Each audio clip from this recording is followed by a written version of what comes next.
My name is Arthur Gill Green. I'm a postdoctoral fellow at the Department of Geography here at UBC.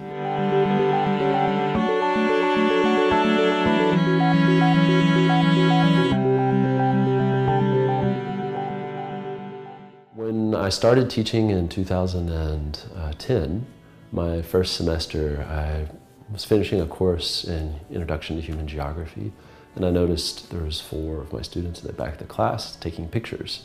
And I thought, why would they stay after class and do selfies?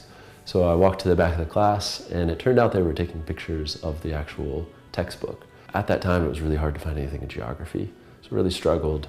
And it was only in 2014 that BC Campus started to work on a geography open textbook. Since they've started their program, BC Campus open textbooks are estimated to have saved students between $1.1 and $1.4 million.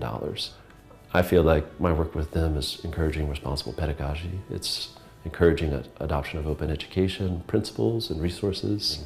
There's now survey results that show that students in parts of the United States and Canada may not take certain courses because they can't afford the textbook.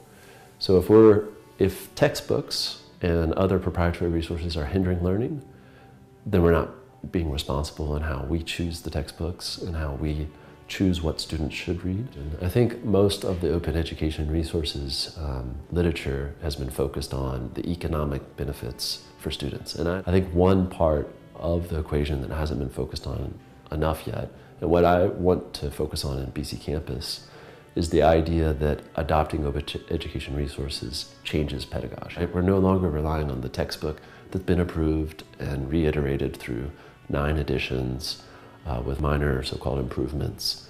We are now relying on a community of people who are collaboratively editing a text. It can actually help us reinvent some of the ways that we're teaching, and I believe it can open up a discussion with the students.